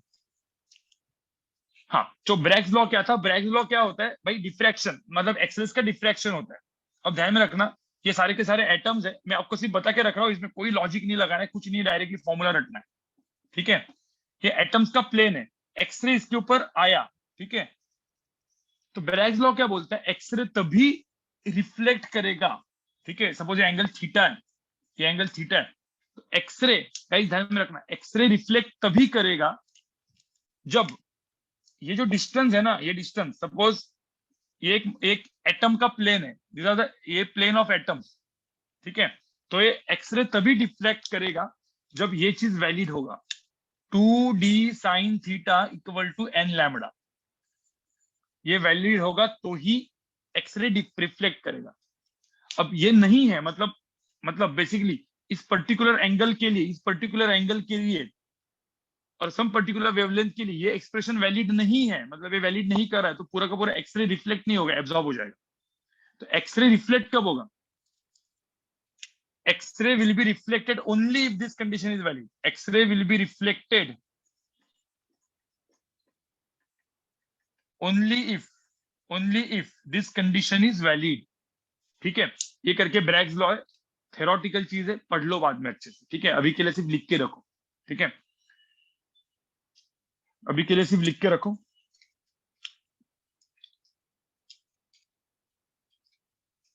अभी हम लोग गाइस, अभी हम लोग पूरे के पूरे 3 टॉपिक जो अपन ने पढ़ा, electron, photon, atomic structure and x rays, कि आप सारे के सारे क्वेश्चन ट्राई मारो, ठीक है। आप सारे के सारे क्वेश्चन ट्राई मारो, अपन 2-3 क्वेश्चन यहाँ पे ट्राई मारते, और ये सारे के सारे थियोरेटिकल, सारे एक्सियोमा के क्वेश्चन सॉल्व एग्जांपल सॉल्व करो, मॉडर्न फिजिक्स के सॉल्व, अपने मॉड्यूल्स के सॉल्व एग्जांपल सॉल्व करो, और फॉर्मूले तो वही है, ज्यादा फॉर्मूले तो है नहीं, ठीक है, एकदम ज्यादा फॉर्मूले है नहीं, तो मुझे लगता है कि आराम से आपका हो जाएगा, ठीक है। मैं एक सिर्फ क्वेश्चन सॉल्विंग का, जब मैं अपने सेंटर पे हूंगा और मेरे पास वो स्क्रीन होगी, तो मैं एक अराउंड एक सेशन में रखूंगा मॉडर्न फिजिक्स का, अराउंड 15 to 20 क्वेश्चन, सिर्फ वहां पे मैं क्वेश्चन सॉल्व कराऊंगा, ठीक है। तब तक आप लोग अपने खुद से क्वेश्चंस करते रहना, मैं अपने खुद से अराउंड 15 क्वेश्चन लेके आऊंगा और जो आपको सॉल्व करवाऊंगा, अराउंड 15 क्वेश्चन सॉल्व कराऊंगा, क्योंकि अभी यहाँ पे मैं क्वेश्चन लिखूं और सॉल्व करूं तो बहुत टाइम जाएगा, ठीक है। तो अभी एचसीआर में खोलो सब लोग फटाफट, चलो एक्सरे के 2-3 क्वेश्चन कर लेते हैं, एक्सरे के 2-3 क्वेश्चन कर लेते हैं।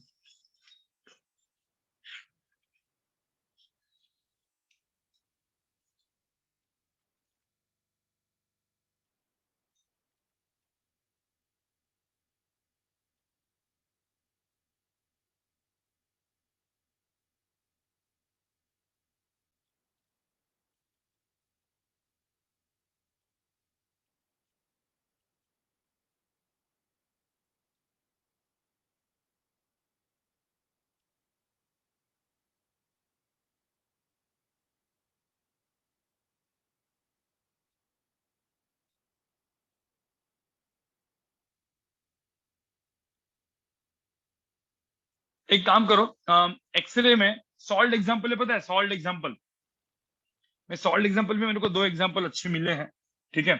सॉल्ट एग्जाम्पल खोलो सब लोग, सॉल्ट एग्जाम्पल खोलो। वो नॉर्मल एक्सरसाइज वाले आप करो, क्योंकि जो भी एचआरओ में सॉल्ट एग्जाम्पल होते हैं ना, उसी की तरह एक्सरसाइज के बनते हैं, ठीक है। तो ये मैं रब कर देता हूँ, ब्रैक्स लॉ में रब कर देता हूँ, ठीक है।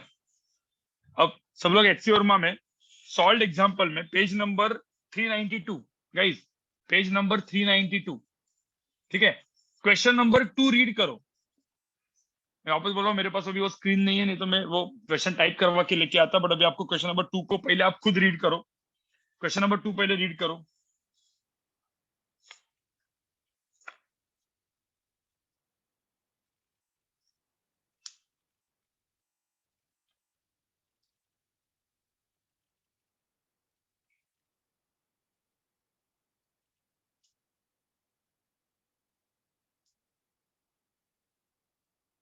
सब लोग देखो, सब लोग गाइस देखो यहाँ पे, और मुझे बताओ ये एक क्वेश्चन नंबर 2 में जो क्वेश्चन पूछा है वो किस टाइप का एक्सरे है, किस टाइप का एक्सरे वो पहले बताओ। यहाँ पे देखो क्या बोला है, एन एक्सरे ट्यूब, यहाँ पे बोला है an x ray tube operates at 20 kilo volt, ठीक है, ठीक है, 20 केवी।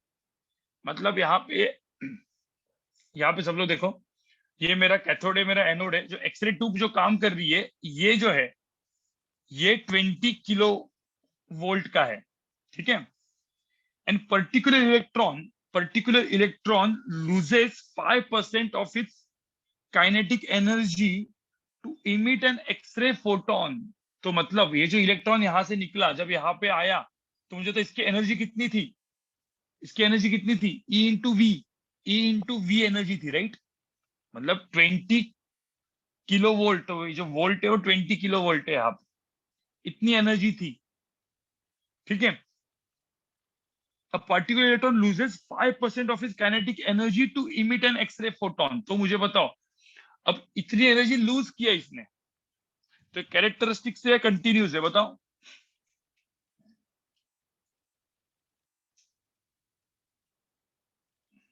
भाई ये कंटिन्यूस एक्सरे है ना, ये कैरेक्टरिस्टिक्स नहीं है, इट इज कंटिन्यूस एक्सरे। यहाँ पे थोड़ी कोई इलेक्ट्रॉन को नॉकआउट किया है, यहाँ पे कोई इलेक्ट्रॉन को नॉकआउट नहीं किया है। तो यहाँ पे बेसिकली, तो ये जो एनर्जी थी उसकी 5%, 5% ऑफ दिस एनर्जी, मतलब कितना, 5/100 ऑफ दिस एनर्जी ईवी, ये एनर्जी का क्या निकला, एक्सरे निकला। तो बेसिकली मेरा जो आंसर है 5/100 ऑफ दिस एनर्जी ईवी, ठीक है। अब वी की वैल्यू अपन डालेंगे, वी की वैल्यू ये है 20 किलो वोल्ट है, ठीक है। इतनी एनर्जी का फोटोन निकला, मतलब विच इज इक्वल टू क्या, एच सी अपॉन लैम्बडा। आपको समझ में आया, इट इज इक्वल टू क्या, एच सी अपॉन लैम्बडा। तो मुझे लैम्बडा निकालना है, आपको समझ में आया सबको।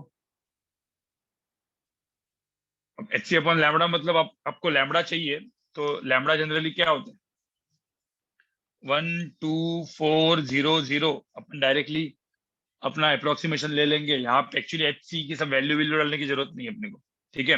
लैम्बडा की value 12400 divide by E is energy in electron volt. तो कितना है वो, 20 किलो वोल्ट है वो, 20 × 10⁻³ बस। ये मेरा आंसर है सीधा। समझ में आ रहा है? इतनी एनर्जी।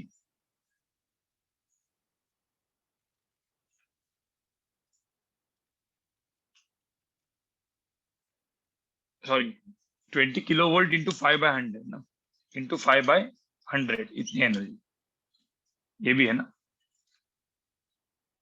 ठीक है, तो ये मेरा आंसर, ये आप निकाल सकते हो, राइट। तो लैम्बडा की वैल्यू आई। तो मुझे बताओ, ये आपको सबको समझ में आया? ये सेकंड क्वेश्चन सबको समझ में आया? सेकंड क्वेश्चन सबको समझ में आया जो मैंने आपको बताया? एक मोस्ले लॉ के ऊपर करते, ये तो कंटिन्यूस वाला हो गया, कंटिन्यूस वाला ऐसा कर दिया, क्वेश्चन नंबर 2। अब क्वेश्चन नंबर 4 पे जाओ। क्वेश्चन नंबर 4 एक एक का सबका करते हैं ना, मतलब उसी टाइप का होगा, राइट। क्वेश्चन नंबर 4 करो, क्वेश्चन नंबर 4 करो एक्सरेज में।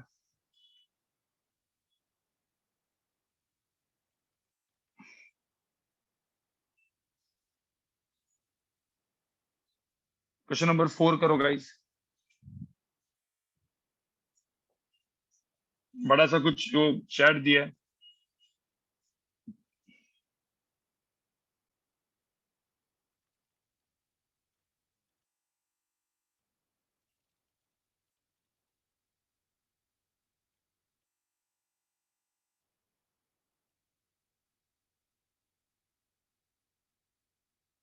क्या बोला है यहाँ पे? भाई यहाँ पे एक एक्सप्रेशन दिया है, frequency is equal to b Z minus, मतलब उन्होंने तो आंसर वो दिया है a into Z minus b, ऐसा करके दिया है एक्सप्रेशन।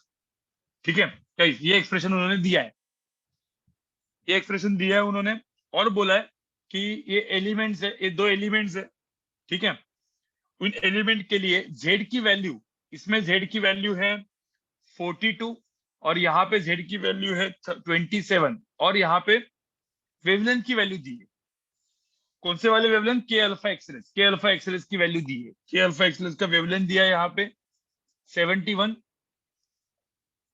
पिकोमीटर, और यहाँ पे 178.5 पिकोमीटर, राइट। तो बोले ए एंड बी की वैल्यू निकालो। तो क्या करोगे भाई, ए एंड बी की वैल्यू कैसे निकालोगे? सिंपल सा क्वेश्चन है भाई, ये सिंपल सा क्वेश्चन है, ऐसे क्वेश्चन आते हैं वैसे। तो फ्रीक्वेंसी है, तो फ्रीक्वेंसी में क्या करेंगे, सी अपॉन लैम्बडा। तो यहाँ पे फ्रीक्वेंसी सी अपॉन ये लैम्बडा, लैम्बडा की वैल्यू कितनी है 71 पिकोमीटर, ठीक है, is equal to a, Z की वैल्यू कितनी है 42 माइनस बी। इक्वेशन नंबर 1 हो गया। और इसके लिए ये सेम चीज डालो, सी अपॉन लैम्बडा, लैम्बडा की वैल्यू क्या है 178.5। अब ये मैं सॉल्व नहीं कराऊंगा क्योंकि खाली वगैरह अपने को इतना वो नहीं करना है, बस आपको कैसे करना है वो पता होना चाहिए। जेड की वैल्यू 27 है माइनस बी, इक्वेशन नंबर 2। तो दो इक्वेशन से आपको सॉल्व नहीं कर सकते, ए और बी, ए और बी सॉल्व नहीं होंगे। दोनों को डिवाइड करेंगे, ए कैंसिल, बी मिल जाएगा, तो बी मिल जाएगा तो ए मिल जाएगा। समझ में आ रहा है? इसमें ए और बी की वैल्यू मिल जाएगी। क्वेश्चन नंबर 4 हो गया। इसका जो सबसे अच्छा क्वेश्चन है, मतलब जो इवन वेवलेंथ के फॉर्म में भी आता है, ठीक है, इसका सबसे जो अच्छा क्वेश्चन है वो है क्वेश्चन नंबर 6। इसी के बेस के ऊपर एक्सरसाइज में भी क्वेश्चन रहेगा। मैं एक्सरसाइज में एक साथ क्वेश्चन, एक मिनट चलो।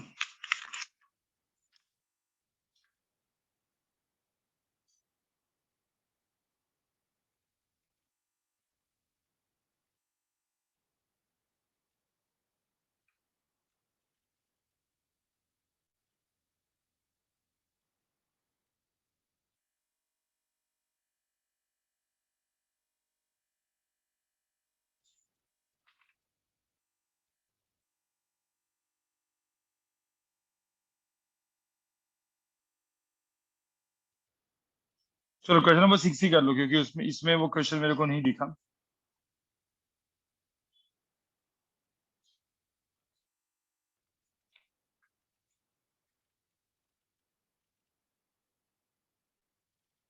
एक काम करो, एक्सरसाइज में क्वेश्चन नंबर 17 करो। इसी टाइप का एक क्वेश्चन है, क्वेश्चन नंबर 17 एक्सरसाइज में ऐसे ही। मुझे ये सेम टाइप का क्वेश्चन दिखा, इसलिए बोल रहा हूँ मैं। क्वेश्चन नंबर 17 करो ऐसे ही इन जनरल, फिर आप लोग सारे के सारे क्वेश्चन आपको करने हैं। एक क्वेश्चन नंबर 17 करो, क्वेश्चन नंबर 17 एक्सरसाइज का। एक्सरसाइज में question number 17, use Moseley's law with b is equal to 1 to find the frequency of, ये जो क्वेश्चन है एक बार पढ़ो आप लोग, पढ़ो आप लोग।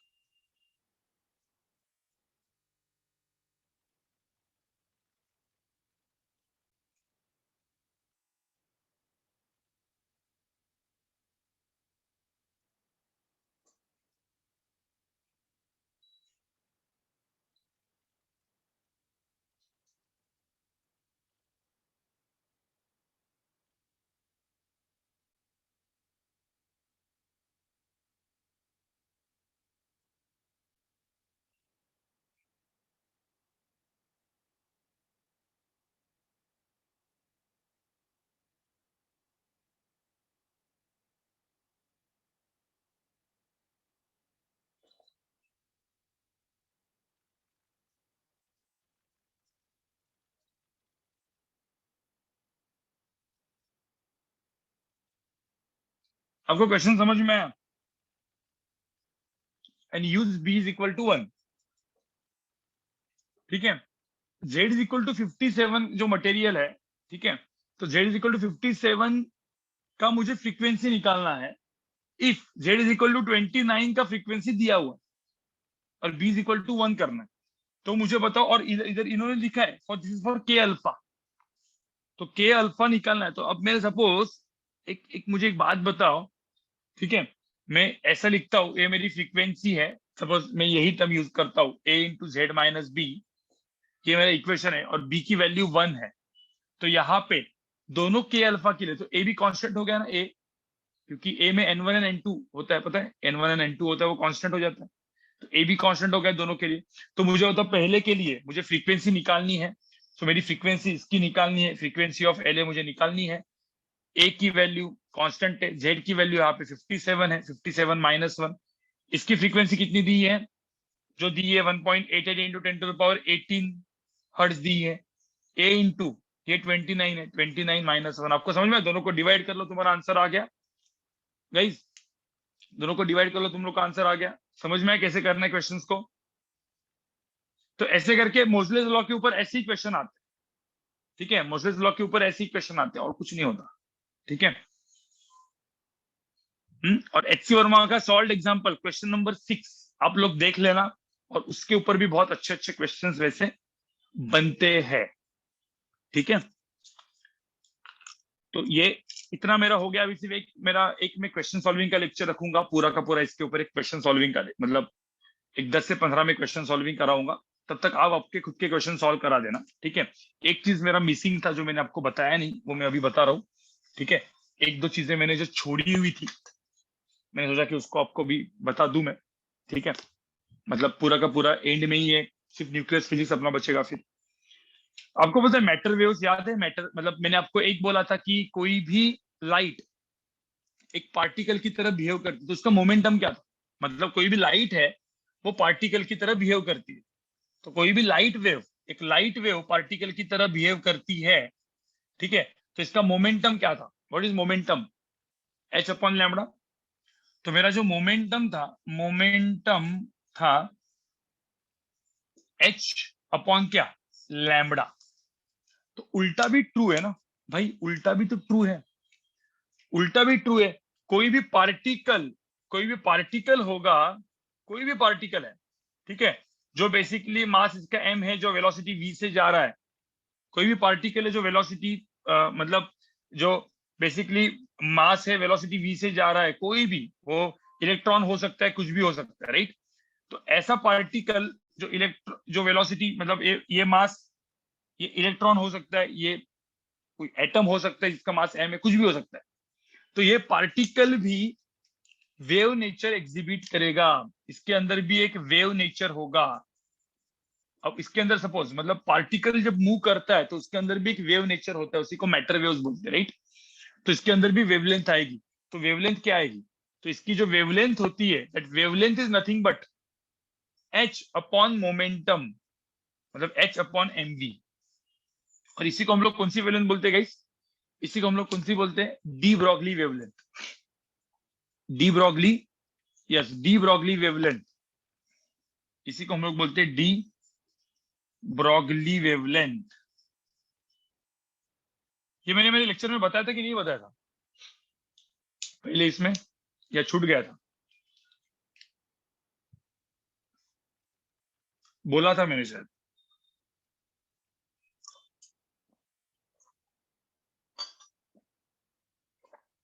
ठीक है, चलो, तो ये डी ब्रॉगली वेवलेंथ था।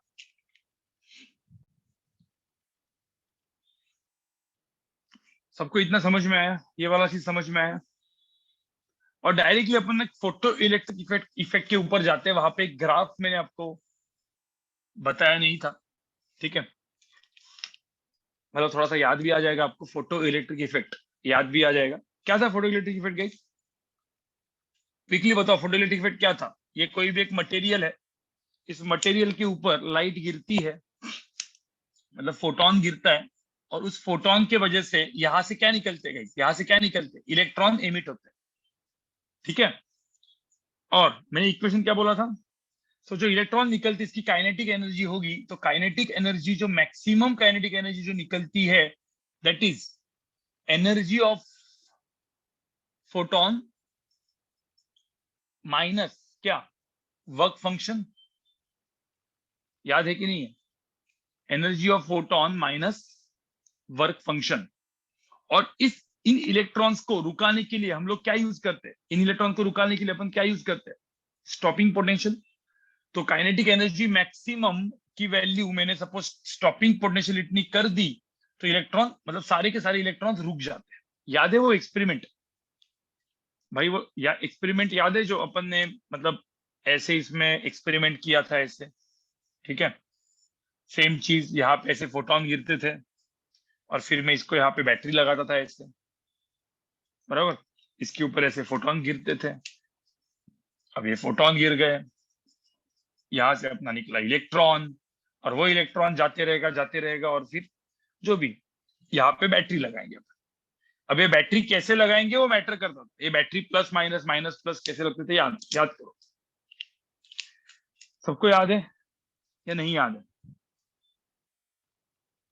ठीक है गाइस, इसमें एक ग्राफ होता है, आपने थ्योरी पढ़ी होगी तो वो ग्राफ आपने शायद से पढ़ा होगा। ये ग्राफ होता है जो मैं यहाँ पे ड्रॉ करता हूँ, जो मैंने उस दिन उस वक्त ड्रॉ नहीं किया था। ठीक है, क्या किया था मैंने? ग्राफ ड्रॉ करवाया था क्या आपको?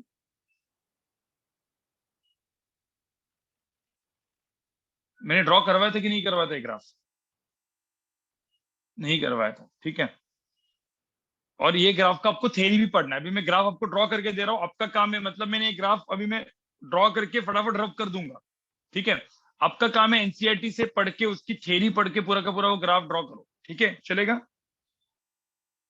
मतलब एटलीस्ट उसी बहाने आप पढ़ भी लोगे, नहीं तो पढ़ोगे ही नहीं, मुझे पता है। ठीक है, तो गाइस इसमें ग्राफ कैसे होता है? पहले तो मुझे होता है इलेक्ट्रॉन यहां से निकला, ठीक है।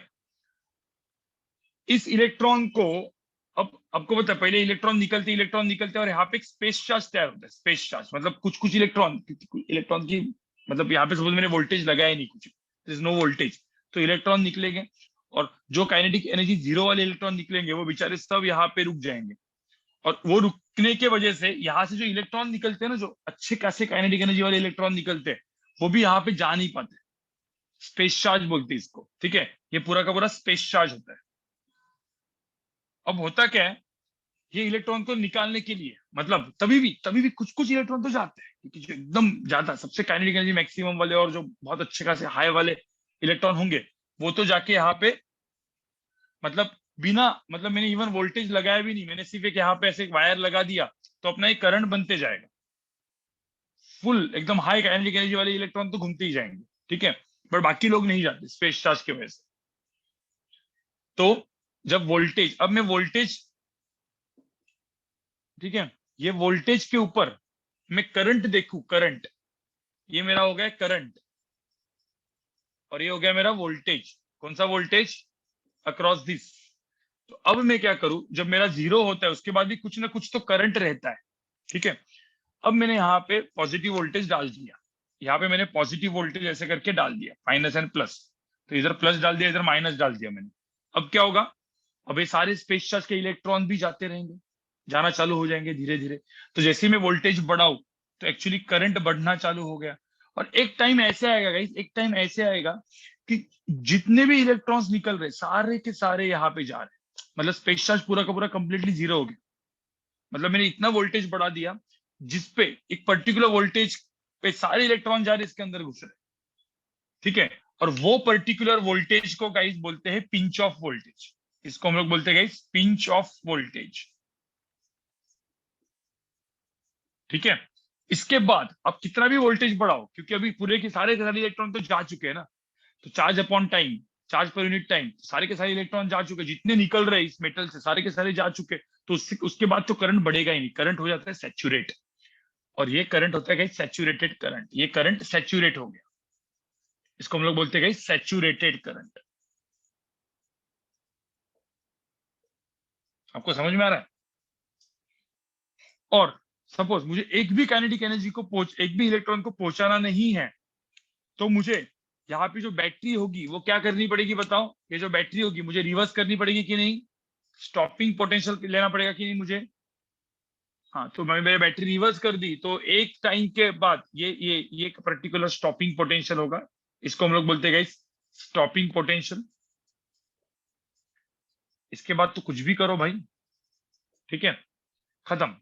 एक स्टॉपिंग पोटेंशियल के बाद तो कोई भी नहीं पहुंच पाएगा। तो ये एक का ग्राफ होता है। अब मैंने क्या किया, ये particular intensity, let's say intensity is I1, ये इंटेंसिटी 1, ये कुछ इंटेंसिटी है। इंटेंसिटी मतलब क्या? कितने नंबर ऑफ फोटॉन्स पड़ रहे। मैं इंटेंसिटी बढ़ाया, मतलब मैंने सपोज नंबर ऑफ फोटॉन्स बढ़ाए, मतलब मैंने इंटेंसिटी को बढ़ाया, तो क्या होगा? जितने नंबर ऑफ इंटेंस जितना जितना ज्यादा इंटेंसिटी गिरेगा उतने नंबर ऑफ फोटॉन्स भी ज्यादा निकलेंगे ना वहां से। नहीं समझ में आ रहा है? अरे उतने नंबर ऑफ फोटॉन्स भी तो ज्यादा निकलेंगे, तो करंट भी तो बढ़ेगा। तो मैंने इंटेंसिटी को बढ़ाया, जैसे इंटेंसिटी 1 है, अब मैंने सपोज इंटेंसिटी 2 कर दिया, तो यही ग्राफ ऐसा दिख जाएगा। बट इंटेंसिटी बढ़ाया, लेकिन क्या, मुझे बताओ, मैंने इंटेंसिटी बढ़ाया लेकिन मैंने फोटोन एक एक पर्टिकुलर फोटोन इसका वेवलेंथ चेंज नहीं किया, वेवलेंथ इज सेम। मतलब यहाँ पे ध्यान में रखना, वेवलेंथ सेम होगा। इंटेंसिटी बढ़ाया मतलब क्या? नंबर ऑफ फोटॉन्स बढ़ाए मैंने, ये इंटेंसिटी 2 है, ठीक है। ध्यान में रखना मैंने वेवलेंथ को चेंज नहीं किया, मतलब फोटॉन की वेवलेंथ को चेंज नहीं किया, तो stopping potential will be the same, right? Stopping potential change होगा क्या? स्टॉपिंग पोटेंशियल डिपेंड्स अपॉन क्या? Wavelength, right? समझ में आ रहा है? स्टॉपिंग काइनेटिक एनर्जी मैक्स, और काइनेटिक एनर्जी मैक्सिमम डिपेंड किसके ऊपर होता है? Stopping potential kinetic energy maximum के ऊपर डिपेंड होता है। और वो किसके ऊपर होता है? वर्क फंक्शन तो बदलेगा नहीं, ई भी मैंने बदला नहीं, I haven't change E, I have change only intensity, मतलब number of photons have increase, ठीक है। तो ऐसे कुछ ग्राफ दिखेगा गाइस, ठीक है। ये ग्राफ को आप स्टडी कर लेना, ये अच्छे से आपने, आपको एनसीईआरटी एचसीआर से ग्राफ को पढ़ना है। ऐसे और भी ग्राफ बनता है, ठीक है, उसको भी आपको पढ़ना है। मतलब वो ग्राफ कुछ ऐसे होता है गाइस, मैं सिर्फ ड्रॉ करता हूं। उसमें क्या होता है guys, intensity number of photons को सेम रख दिया, बट वेवलेंथ को बढ़ाया, वेवलेंथ को अलग अलग कर दिया, तो गाइस ग्राफ ऐसे कुछ दिखता है। स्टॉपिंग पोटेंशियल चेंज हो जाएगा, समझ में आ रहा है? नंबर ऑफ फोटॉन्स को सेम रखा मतलब क्या होगा? करंट को मैंने सेम रखा, तो करंट एंड वोल्टेज, करंट को मैंने सेम हो गया, नंबर ऑफ फोटॉन सेम हो गए, तो जो इलेक्ट्रॉन निकलने वाले इलेक्ट्रॉन तो सेम ही होंगे, तो नंबर ऑफ इलेक्ट्रॉन मतलब charge per unit time same हो जाएगा, तो सैचुरेटेड करंट तो वही रहेगा, बट स्टॉपिंग पोटेंशियल अलग अलग होगा, ठीक है। ऐसे थ्योरेटिकली ग्राफ जो मैंने पहले लेक्चर में स्किप किया था, जो मुझे दिमाग में था कि मैं एकदम एंड में पढ़ाऊंगा, क्योंकि मतलब एंड के लेक्चर में आपको मैंने फर्स्ट का लेक्चर बताया, तो एटलीस्ट फर्स्ट लेक्चर में जो पढ़ाया था वो याद है आपको थोड़ा सा। अब क्या करना है, तीनों तीन टॉपिक जो मैंने आपको पढ़ाए हुए हैं, electron and photon, atomic structure and X rays, इन तीनों को कंबाइन करना है, ठीक है। ये तीनों के क्वेश्चन साथ में मिलके बनते हैं, और उसी को मॉडर्न फिजिक्स बोलते हैं। मॉडर्न फिजिक्स पार्ट 1 बोल देंगे अपन इसको, यही मेजर है। अब न्यूक्लियस बहुत बच्चा सा टॉपिक बचा हुआ है, एक दिन का टॉपिक है वो, एक लेक्चर का टॉपिक है वो, ठीक है। उसके बाद एक दो में क्वेश्चन सॉल्विंग के अंदर अंदर जब भी लगे क्वेश्चन रख दूंगा, ठीक है। तो मोस्टली मेरा लास्ट का लेक्चर न्यूक्लियस का बचा है गाइस, उसके बाद क्वेश्चन सॉल्विंग का लेक्चर वो मैं कभी भी ले सकता हूँ। बट इरेस्पेक्टिव ऑफ दैट, आप लोग HC वर्मा मॉड्यूल से क्वेश्चन करना सॉल्व करो, ठीक है। इधर तक टॉपिक्स आ जाएंगे, इधर तक के टॉपिक आ जाएंगे, जो मैंने इधर तक पढ़ा है इधर तक का टॉपिक आपको आ जाएगा मोस्टली। इस हफ्ते में थर्सडे का मैंने लेक्चर सपोज लिया तो थर्सडे को अपना न्यूक्लियस खत्म, मतलब मॉडर्न फिजिक्स खत्म, ठीक है। चलो, थेरोटिकली और सब कंसेप्चुअली आपको सबको समझ में आया, लॉजिकली समझ में आया, थोड़ा सा अभी प्रैक्टिस करोगे, खुद करोगे तो हो जाएगा। चलो बाय गाइस, मिलते हैं, सी यू।